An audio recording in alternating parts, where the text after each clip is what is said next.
Okay, this is Accounting 1. We are in Chapter 5, and this section, Section 3, is going to be about dishonored checks and electronic banking. So we've learned how to fill out our check register and write a check. We've learned how to do our bank reconciliation and match it up with our bank statement and record our service charges. So now we're going to learn what to do when we have a dishonored check or we do electronic banking. First of all, the definition for a dishonored check. So the definition of a dishonored check, which is located in your book on page 129, is a check that the bank refuses to pay.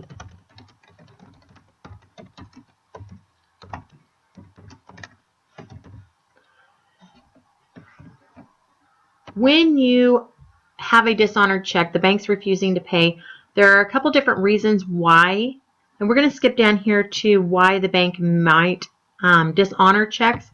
The first reason, and probably the most common reason, is NSF, which stands for non-sufficient funds, or that you don't have the money in the bank to cover the check.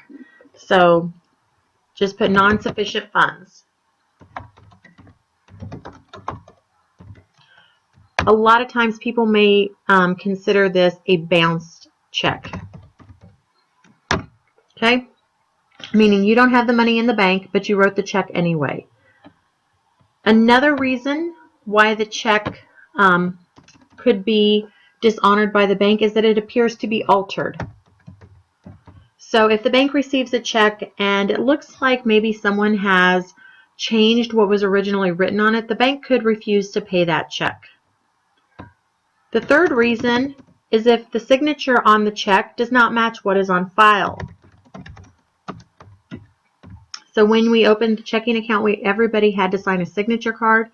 If that signature on your signature card doesn't match the signature on the check, they're going to possibly think that somebody else has written the check and forged your name to it, and it wasn't really you. So in that case, the bank may dishonor the check.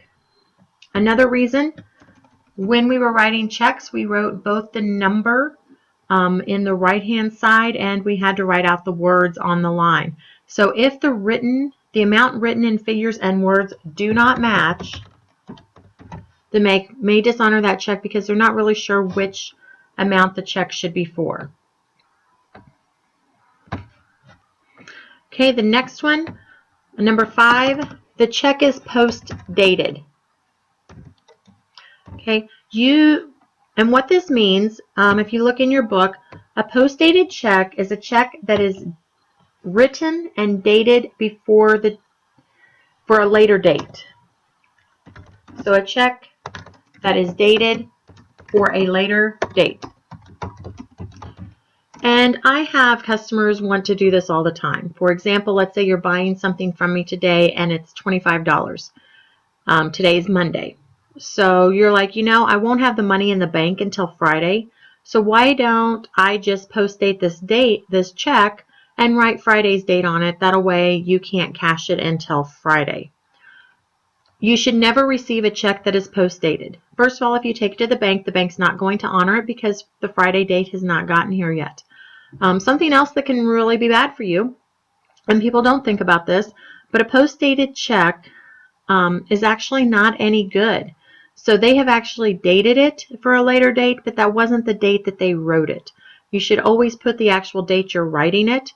If something would happen to that person and heaven forbid they die before Friday comes, you can't cash that check even though they intended for you to cash that check. So you should never take a post-dated check. What I do in that circumstance is I will have the customer go ahead and put today's date in the date line, and then in the memo they could write the date they want me to cash it. I will also put a little sticky note on the check so that I know I'm not taking that to the bank until after their payday, which I'm fine with holding on to it until that time. But as long as the date is the date that they were actually giving me the check. Okay, and number 6, the person who wrote the check has stopped payment. There's a couple different reasons why people may want to stop payment on a check. First of all, the most common reason is that I have written a check and I have mailed it to you or given it to you, and you never received it or you lost it or we don't know where that check is. So I may want to stop payment on that check especially if it's for a large amount. That way somebody who finds it cannot take it to the bank and forge the signature on the back and cash it. Another reason why is maybe I bought something from you and the product, you've never shipped it to me or given it to me, or the product is not what you said it was going to be. So I may stop payment on that check. That way you can't get your money. Okay, that's typically not a great thing to do. What you should really do is talk to the person who you sent the check to, try to work things out that way. But you do always have the option to stop payment on a check. This may happen. Sometimes people will get conned into a scam and they wrote a check for something and then later found out that it was a scam. If the check has not been cashed and come through the bank yet, you can stop payment. There is a service charge. Usually the bank will charge $20 to $25 for stopping payment on a check. Okay, so let's go back up here. Writing a check when it is insufficient, or NSF, non-sufficient funds, is illegal. So if you write a check and you know you don't have money in the bank, that is actually a legal matter. You can be charged, have to go to the courthouse. And in Sullivan County, I actually teach a class to people who have written bad checks. The court actually requires them to take a class that I teach on how to take care of their checkbook, how to do the bank reconciliation, how to manage their money so that they don't overspend. And they do have to pay for that class. So they're going to cost them time and money. And if you have a bad check, not only are you going to have to pay to take the class, you also have to, usually the bank will charge a fee. If the bank sends this back to the business is going to charge a fee. Because as a business, it's really inconsiderate of you to write me a check knowing that you don't have the money. If you write me a check for $500 for something you're buying from me, I take it to my bank, I assume I have $500 now. So now I write a check to try and pay another bill, but your check was never any good. So now my check isn't any good. So it really can cause a lot of havoc on things. Basically, writing a bad check, knowing that it's a bad check, is the same thing as stealing. So just make sure, sometimes accidents happen. If you find out after you wrote a check that you had miscalculated, that you really don't have the money, call the person you wrote the check to. Explain your situation. A lot of times you can call the bank, try and work things out that way. If everything else fails and the bank does send it back to the person who cashed it, then simply contact that person and say, hey, I made a mistake. I wrote you a check. It wasn't any good. I realized that I had misadded.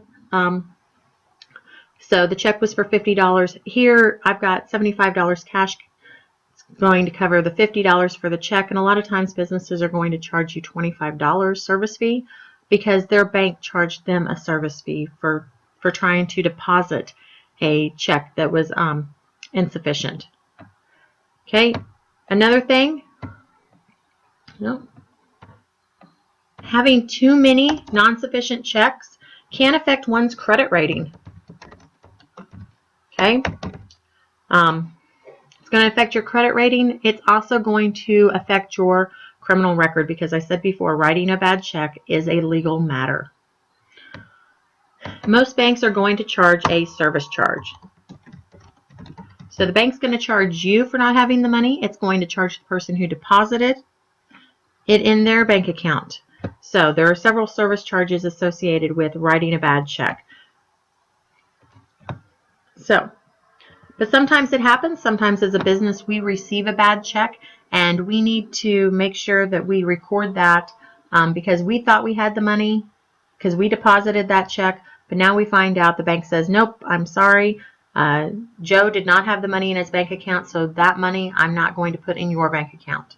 Okay, so there are 3 steps for recording a bad check onto your check stub. Remember, because this is where we keep track of how much money we have.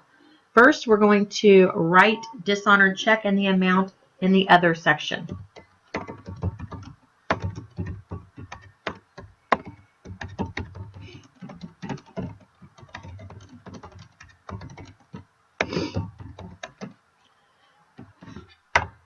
Okay, the next thing we're going to do is write the total of the dishonored check over here in this total column.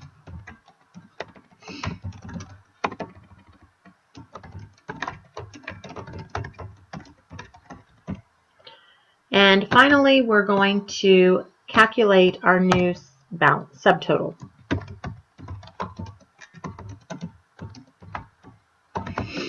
Okay, so we're just going to walk through this. We already have a subtotal up here. Under Other, we're going to put dishonored check, and you can abbreviate that. And our dishonored check amount was for $105. Okay, we don't have anything else in the other. So I'm going to put 105 down here.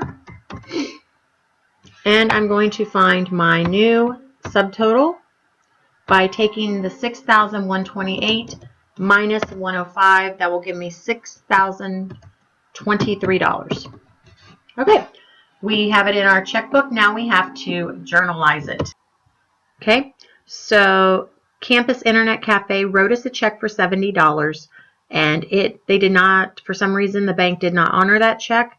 The bank has charged us a $35 fee, so 70 plus 35 is $105. So that's what we actually need to record, because we are now down $105.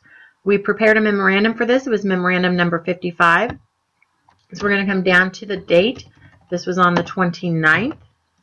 The account title that we're going to use for this, we're going to put this in accounts receivable to Campus Internet Cafe, because now Campus Internet Cafe owes us $125.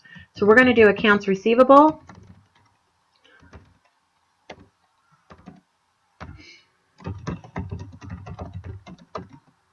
Okay, I don't have enough room there. My font is too big. The document number for this is going to be a memorandum. So this is memorandum number 55. It's going to be a general debit of $105. It's a general debit because we are increasing the amount the Campus Internet Cafe owes us. And it's actually going to be a cash credit, because we thought we had $105 in our checking account, which the bank has informed us that we do not have. So that's how we record a dishonored check in both your check, on your check stub, and then into your journal.